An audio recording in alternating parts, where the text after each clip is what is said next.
वज़ीर दिफा ख्वाजा आसिफ ने भारत की आला सिक्योरिटी इस्टेब्लिशमेंट के इश्ताल अंगेज बयानात पर रद्द अमल देते हुए कहा है कि इस दफ़ा भारत इंशाअल्लाह अपने तैयारों के मलबे में दफन होगा।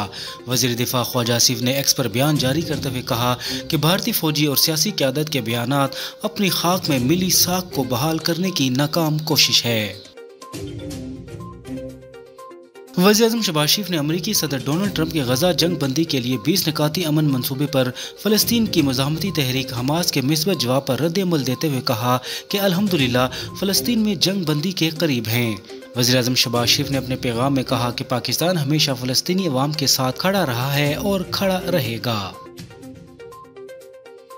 इसराइली वज़ीर-ए-आज़म नेतन्याहू ने इंदिया दिया है कि गजा में इसराइली फौजी कार्रवाइयाँ मज़ीद शिद्दत इख्तियार कर सकती हैं। इसराइली वज़ीर-ए-आज़म नेतन्याहू ने टेलीविज़न खिताब में तस्दीक की है कि इसराइली वफ़द मिस्र के दारुल हुकूमत काहिरा जाएगा ताकि जंग बंदी के नफाज से मुतालिक कुछ तफसीलात तय की जा सकें और इसके लिए एक टाइम लाइन तैयार की जा सके।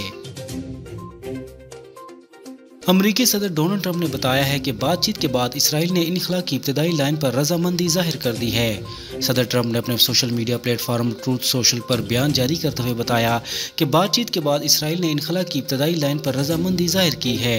इस बारे में हमास को आगाह कर दिया गया है। सिक्योरिटी ज़राए का कहना है कि भारत की धमकियां गीदड़ भभकियों के सिवा कुछ नहीं हैं। मुसल्लह फ़ौज अपने मुल्क के दिफा के लिए पूरी तरह तैयार हैं। सिक्योरिटी ज़राए का कहना है कि भारत की तबीयत दोबारा ठीक करनी पड़ी तो कर देंगे।